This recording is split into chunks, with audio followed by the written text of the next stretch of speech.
দেখো আমাদের প্রথম কোয়েশ্চেনটা কি বলছে, the price of grains has increased by 33.33%. A person can decrease consumption by C minus 10% so that there is no change in expenditure. আচ্ছা, price, consumption আর এক্সপেন্ডিচারের সূত্রটা কি তোমাদের মনে আছে? একবার বলো তো আমায়। প্রাইস, কনজাম্পশন আর এক্সপেন্ডিচারের ফর্মুলাটা আমাকে একবার বলো। কারেক্ট। আমরা জানি যে price into consumption equals to কি আমাদের এক্সপেন্ডিচার। যদি আমাদের এক্সপেন্ডিচার কনস্ট্যান্ট হয় তবে আমরা কি বলতে পারি? যদি আমাদের এক্সপেন্ডিচার কনস্ট্যান্ট হয় তবে আমরা বলতে পারি price is inversely proportional to consumption বলতে পারি। এখানে কি বলেছে? So that there is no change in expenditure, এক্সপেন্ডিচারে কোনো চেঞ্জ নেই। আর কি বলেছে? The price of grains increased by 33.33%। তাহলে P1 P2 রেশিও কত? আগে ছিল 3 ইউনিট, এখন হচ্ছে কত? 4 ইউনিট।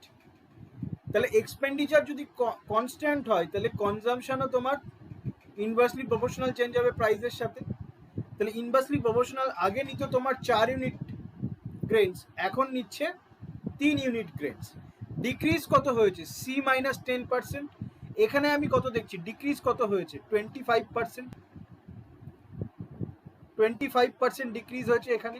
তাহলে আর এখানে কোয়েশ্চেনে কত বলে দিয়েছে? এটা C মাইনাস 10% বলে দিয়েছে। তাহলে এটা ইকুয়ালস টু C মাইনাস 10%।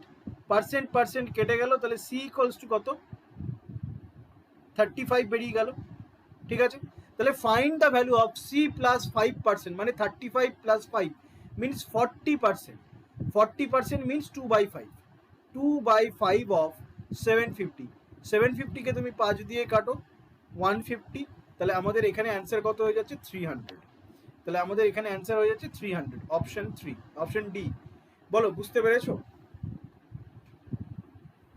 দেখো এখানে নেক্সট কোয়েশ্চেন কি বলছে, x is inversely proportional to y।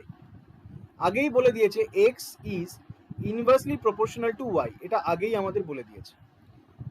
ইফ x is decreased by a%, then value of y decreased by 11.11%। তাহলে এখানে x, এখানে y। ইফ x is decreased by a%, then value of y decreased by 11.11%. 11.11 means 1/9। তার মানে y এর value যদি আগে 9 ইউনিট থেকে থাকে এখন হচ্ছে 8 ইউনিট। আর এখান থেকে আমি কি বলতে পারি? যেহেতু y আর x ইনভার্সলি প্রপোর্শনাল, এখান থেকে আমি বলতে পারি তাহলে x এর ভ্যালু কত? 8 ইউনিট, 9 ইউনিট। ঠিক আছে, যেহেতু এরা ইনভার্সলি প্রপোর্শনাল। এবার এখানে কি বলেছে? ইনক্রিজ কত করেছে? a% ইনক্রিজ করেছে, কিন্তু আমি এখানে দেখতে পাচ্ছি ভ্যালুতে কত ইনক্রিজ করেছে? 1 ইউনিট ইনক্রিজ করেছে। 1 ইউনিট ইনক্রিজ করেছে কার ওপরে? 8-এর ওপরে, ইন্টু 100%। তাহলে এখান থেকে আমি কি পাচ্ছি? 12.5%। ঠিক আছে, তাহলে 12.5%-এর ভ্যালু হচ্ছে তোমার কত? 12.5% হচ্ছে তোমার ভ্যালুতে। আর কোয়েশ্চেনে কত বলেছে? a% ইনক্রিজ করেছে। তাহলে এখানে 12.5% is equivalent to a%। Percentage কেটে গেল, তাহলে a ইকুয়ালস টু কত? 12.5। তাহলে এর ভ্যালু বেরিয়ে গেল। এবার কি বলেছে? Find the value of a plus 17.5 of 540। তাহলে 12.5 দিয়ে তুমি 17.5কে যোগ করে দাও, থাকছে কত? 5 5 0, হাতে থাকছে 1। 17 আর 12তে 29 আর 1-এ 30%। তাহলে 30% অফ 540 মানে 3/10 অফ 540। তাহলে 0 0 কেটে গেল, এখানে কত থাকছে? 3 4 12 2, হাতে থাকছে 1। 3 5 15 আর 1 16। 162 ইজ ইউর অ্যান্সার। বলো, বুঝতে পেরেছো? দেখো এই কোয়েশ্চেনে কি বলছে, এ fruit seller had some mangoes among which 25% are rotten. আমি ধরলাম ফ্রুট সেলারের কাছে 100x ম্যাঙ্গো আছে, 100x ম্যাঙ্গো আছে, যার ভেতরে ফ্রেশ ম্যাঙ্গো আছে কিছু, কিছু রটেন ম্যাঙ্গো আছে। রটেন ম্যাঙ্গো কত আছে? 25%, মিনস 25x। তাহলে ফ্রেশ ম্যাঙ্গো কত আছে আমাদের কাছে? 75x। এবার কি বলেছে? He sold 24%, 40% and 36% of mangoes to PQR। তাহলে PQR তিনজন লোক আছে, তাদেরকে সোল্ড করেছে কত? 24%, means 24x, 40% means 40x, 36% means 36x mango sold করেছে। After reaching home, Q and R noticed that they are 15% and 33.33% mangoes are rotten. তার মানে এর ভেতরেও কিছু ফ্রেশ আছে, কিছু রটেন আছে, এর ভেতরেও কিছু ফ্রেশ আছে, কিছু রটেন আছে। কিউ এর ভেতরে ফ্রেশ আর রটেনের পরিমাণ কত? রটেন হচ্ছে তোমার 15%, 15% মিনস 3/20, 3/20 ইন্টু 40x যদি তুমি করো, 20 দিয়ে 40কে কাটলে কত হচ্ছে? 2, আর 3 দুগুণা 6, তাহলে রটেন এক্স কত এখানে? 6x। তাহলে 6x যদি রটেন এক্স হয়, তাহলে 34x তোমার কত হয়ে যাচ্ছে? ফ্রেশ। আর আর এর ক্ষেত্রে কি বলেছে? 33.33% রটেন, তাহলে 33.33% মিনস 1/3, তাহলে 36x ইন্টু 1/3 মিনস 12x, 3 বারং 36। তাহলে 12x যদি রটেন হয়, তাহলে ফ্রেশ কত হচ্ছে? 4 ঘর 2 ঘর, 24x হচ্ছে তোমার ফ্রেশ। ঠিক আছে, এবার কি বলছে? If the difference between the fresh apples, এখানে অ্যাপেলস বলেছে, এটা ম্যাঙ্গো হবে, হ্যাঁ, কারণ যেখানে এখানে সব কিছু ম্যাঙ্গো দিয়ে বলেছে, এটাও ম্যাঙ্গো হবে, এটাও ম্যাঙ্গো হবে।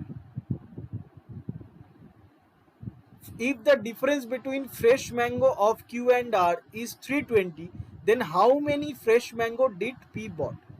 আচ্ছা, তাহলে দেখো এখানে রটেন ম্যাঙ্গো কতগুলো হচ্ছে? রটেন ম্যাঙ্গো হচ্ছে 6 আর 12, 18টা রটেন ম্যাঙ্গো হচ্ছে। কিন্তু টোটালে আমার রটেন ম্যাঙ্গো কত? টোটালে রটেন ম্যাঙ্গো হচ্ছে 25x। তাহলে 25x এর থেকে তুমি যদি 18 বাদ দাও, বাদ দিলে তোমার পি এর রটেন বেরিয়ে যাবে। পি এর রটেন কত? পি এর রটেন হচ্ছে তোমার 7x।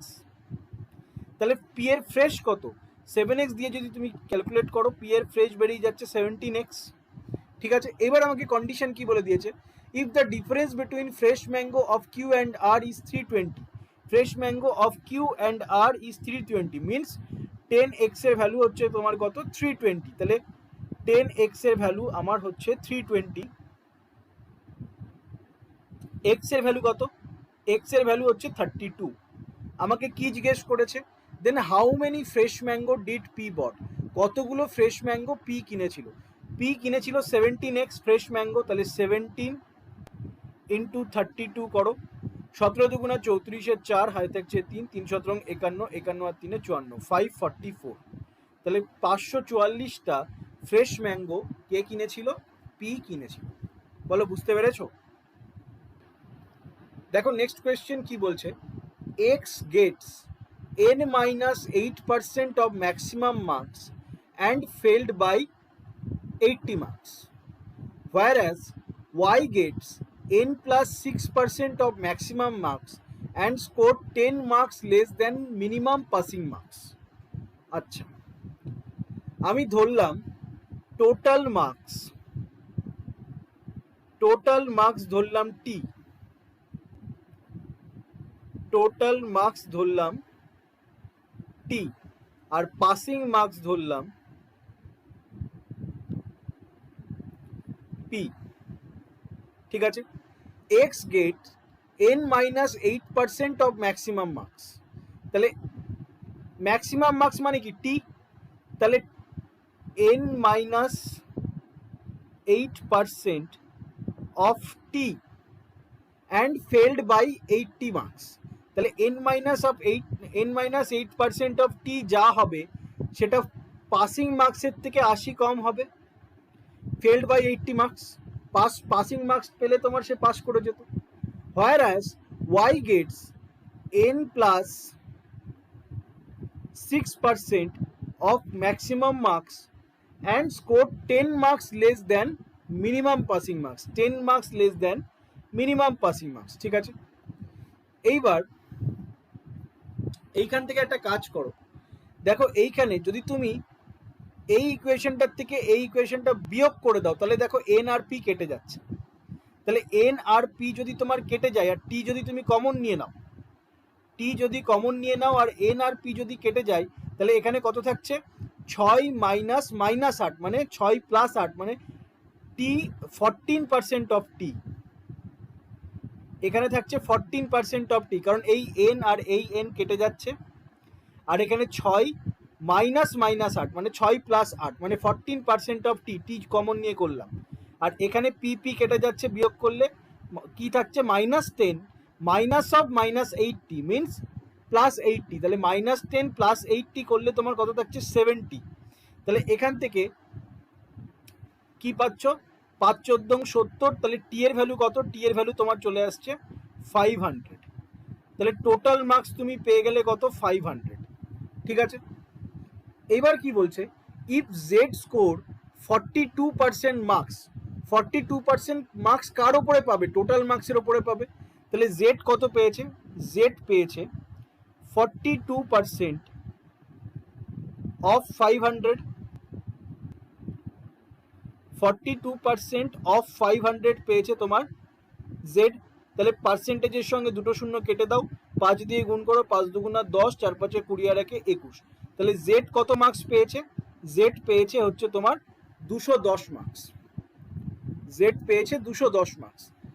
If Z score 42% marks and he gets 30 marks less than minimum passing marks, মানে 210 কার ইকুয়াল, পাসিং মার্কসের থেকে 30 মার্কস কম হলে যেটা হবে তার ইকুয়াল হচ্ছে 210।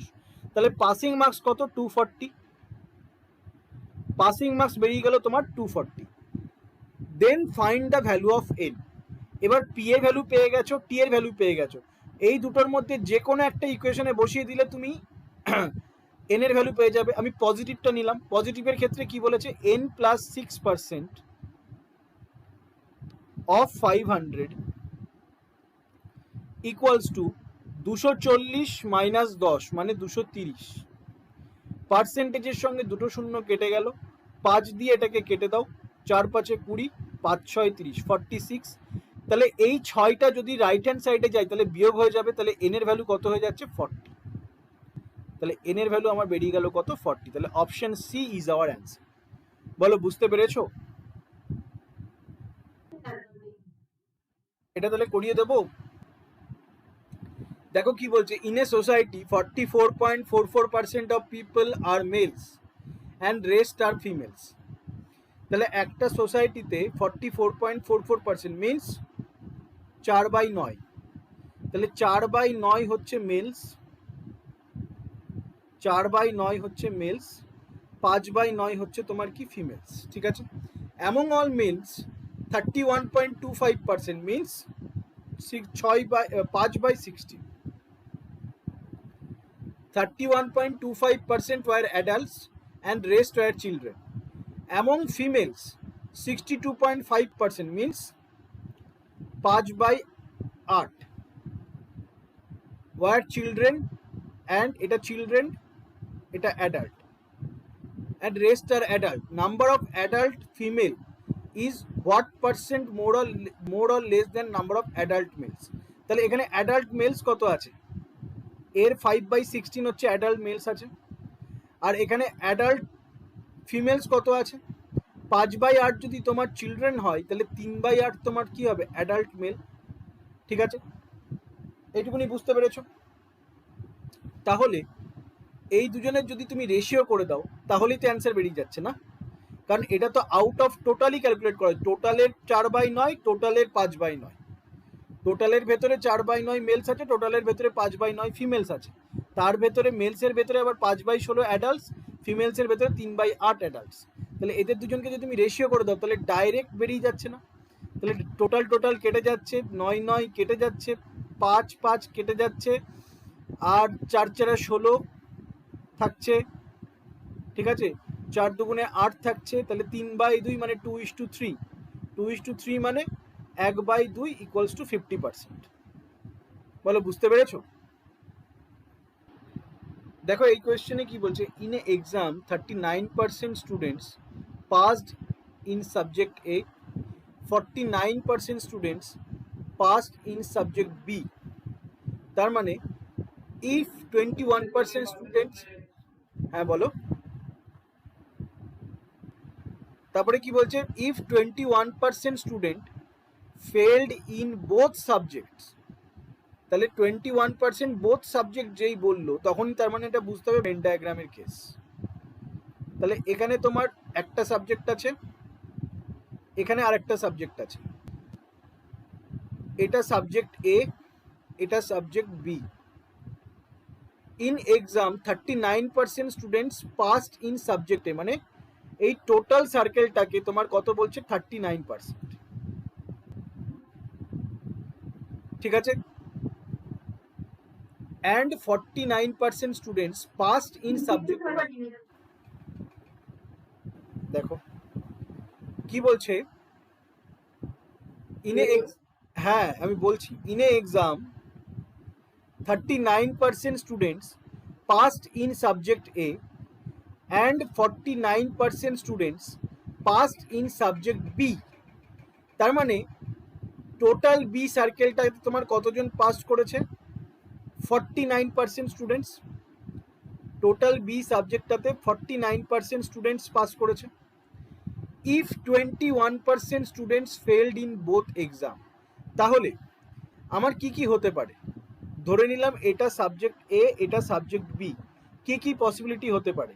এটা হতে পারে কিছু স্টুডেন্টস শুধু এতে পাস করেছে, বিতে ফেল করেছে, কিছু স্টুডেন্টস শুধু এতে ফেল করেছে, বিতে পাস করেছে, কিছু স্টুডেন্টস দুটোতেই পাস করেছে, কিছু স্টুডেন্টস দুটোতেই ফেল করেছে। তাহলে এই যে কিছু স্টুডেন্টস দুটোতেই ফেল করেছে, এইটার আমাকে কত বলে দিয়েছে, কত, 21%। আর এদের টোটাল আমরা কত জানি, 100%। তাহলে আমি বলতে পারি বোথ আর ফেল ইন টু সাবজেক্ট যদি 21% হয়, এদের তিনজনের ভ্যালু কত হয়ে যাবে, তাহলে এদের তিনজনের ভ্যালু হয়ে যাবে আমার 79%। বলো বুঝতে পেরেছো? যদি only fail in both subjects যদি 21% হয়, তবে এদের তিনজনের কম্বাইন ভ্যালু কত হয়ে যাবে, 79%। এইটুকুনি বোঝা গেছে? এবার কি বলছে, and number of students who failed in only subject B is 240। যে নাম্বার অফ স্টুডেন্টস যে শুধু বিতে ফেল করেছে সেটার কত, 240। আচ্ছা ঠিক আছে, ওইটুকুনি পরে হবে। তাহলে ভেতরে আমি ধরলাম এটা হচ্ছে স্মল এ, স্মল বি, স্মল সি। তাহলে এদের তিনজনের যোগফল এ প্লাস বি প্লাস সি, এ প্লাস বি প্লাস সি আমরা কত জানি, 79% এদের তিনজনের যোগফল। আর এ প্লাস বি মানে আমরা কত জানি, question wise 39%। B plus C মানে আমরা কত জানি, 49%। Question wise, diagram wise 49%। তাহলে আমি যদি এইটা দিয়ে এইটা বিয়োগ করে দিই, বিয়োগ করলে আমি কি পাচ্ছি, সি এর ভ্যালু পাচ্ছি। তাহলে সি এর ভ্যালু আমার কত বেরোচ্ছে, সি এর ভ্যালু বেরোচ্ছে 40%।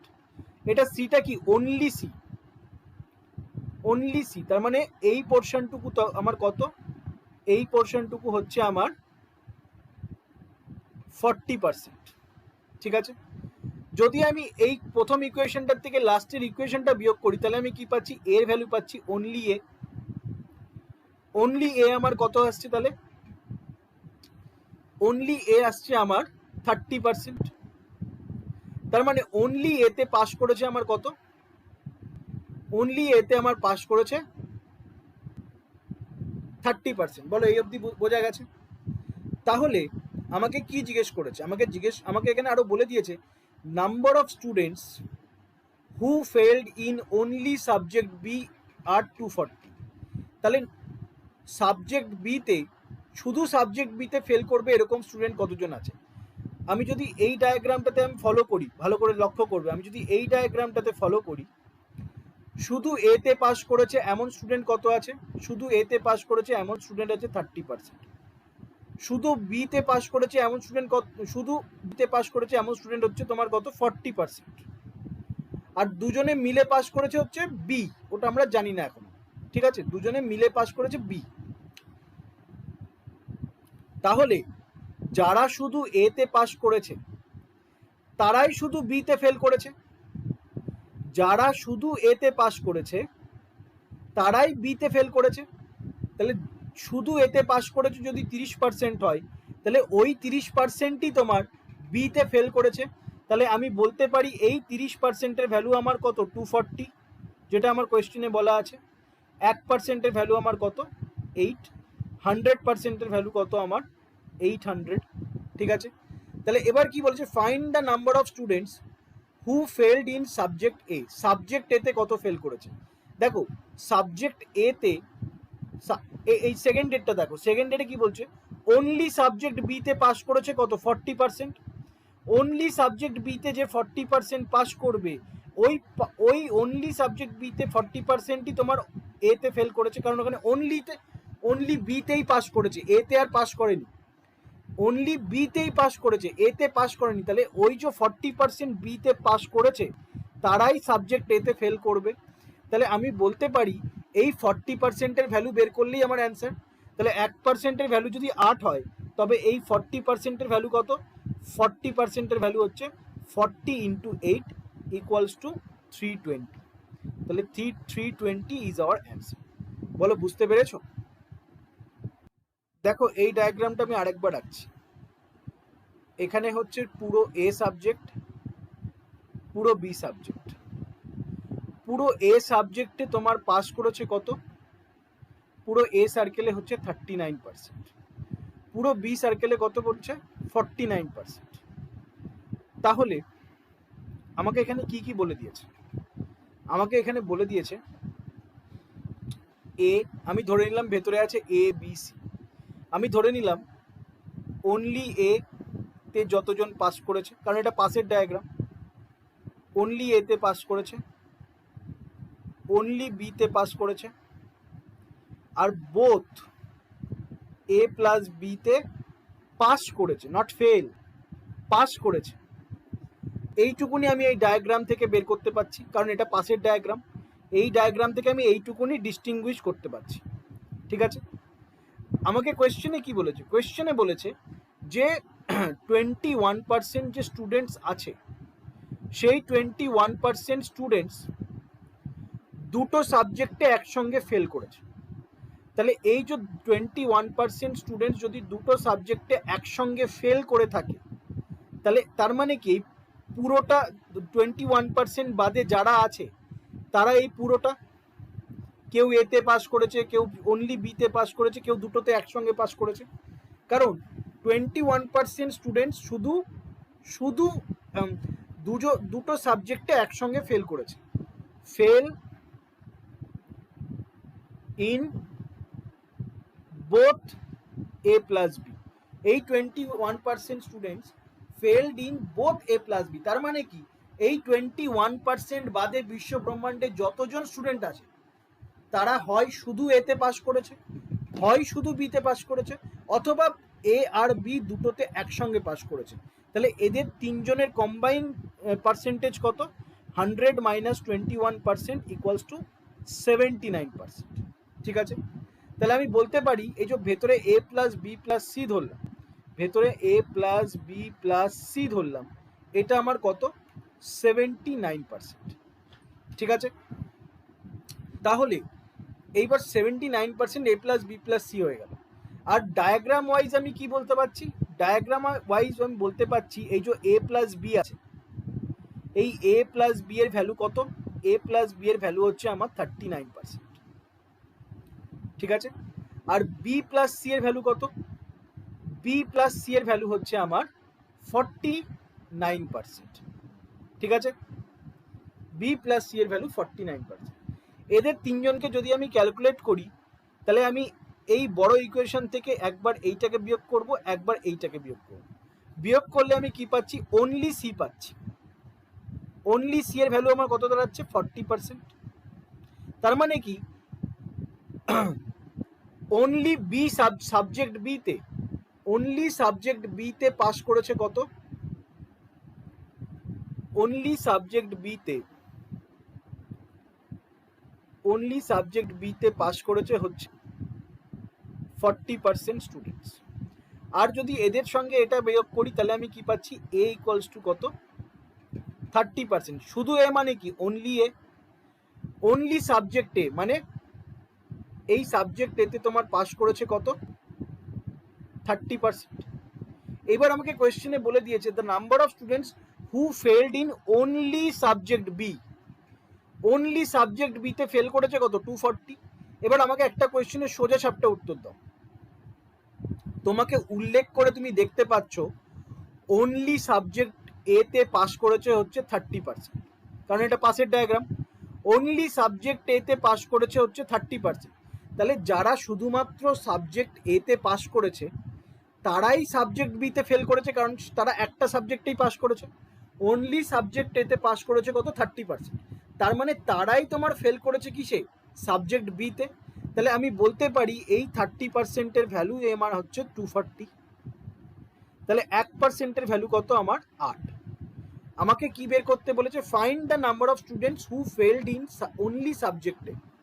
তাহলে সাবজেক্ট এতে যতজন স্টুডেন্টস ফেল করেছে তাদের ভ্যালু বার করতে বলেছে। তাহলে দেখো এবার ভালো করে বুঝবে, অনলি সাবজেক্ট বিতে পাস করেছে কতজন, অনলি সাবজেক্ট বিতে পাস করেছে হচ্ছে 40%, অনলি সাবজেক্ট বি। তাহলে যারা শুধুমাত্র সাবজেক্ট বিতে পাস করেছে, যারা শুধুমাত্র সাবজেক্ট বিতে পাস করেছে তারাই এতে ফেল করেছে, যারা শুধুমাত্র সাবজেক্ট বিতে পাস করেছে তারাই এতে ফেল করেছে, কারণ তারা শুধুমাত্র একটা সাবজেক্টেই পাস করেছে। তাহলে আমি বলতে পারি, আমি যদি এই 40%-এর ভ্যালু বার করি, এই 40% is equal to only subject এতে যতজন ফেল করেছে, এই 40% ইকুয়ালস টু অনলি সাবজেক্ট এতে যতজন ফেল করেছে। তাহলে 1%-এর ভ্যালু যদি 8 হয় তাহলে 40%-এর ভ্যালু 40 ইন্টু 8 ইকুয়ালস টু 320। তুমি এই চার্ট না করেও এটা বের করতে পারো, এই যে এই চার্ট না করেও বের করতে পারো মুখে মুখে। বলো এবার বুঝতে পেরেছো? দেখো এই কোয়েশ্চেনটা কি বলছে, এ স্টুডেন্ট গেভ 4 এক্সামস, একটা স্টুডেন্টস 4টে এক্সাম দিয়েছে, ঠিক আছে।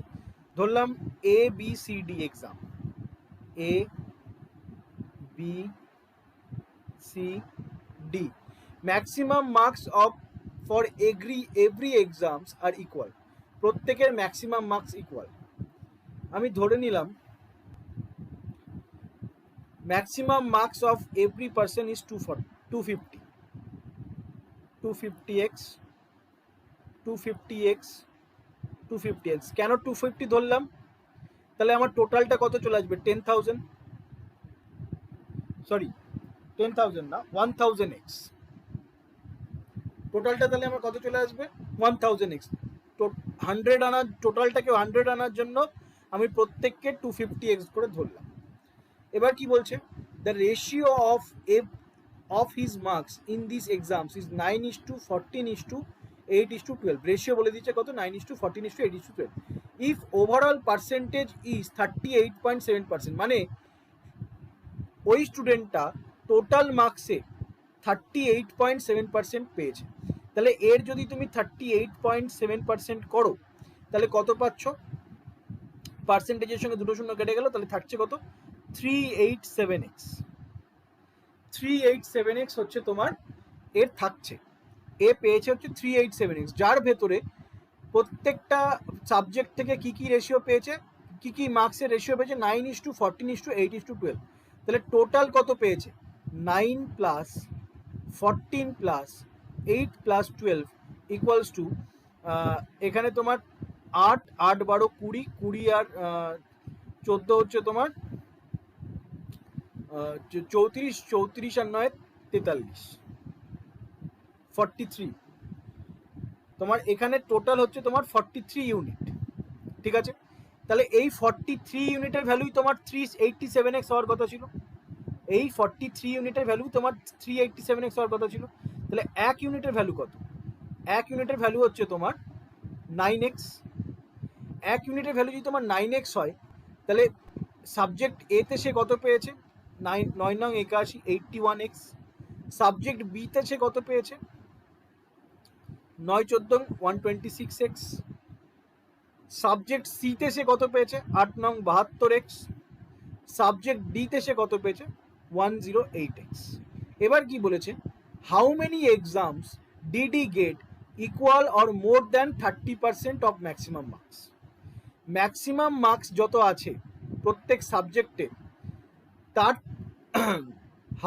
হাউ মেনি এক্সামস, কতগুলো এক্সামসে সে 30% অথবা 30%-এর বেশি ম্যাক্সিমাম মার্কস স্কোর করতে পেরেছে, ম্যাক্সিমাম মার্কসে স্কোর করতে পেরেছে।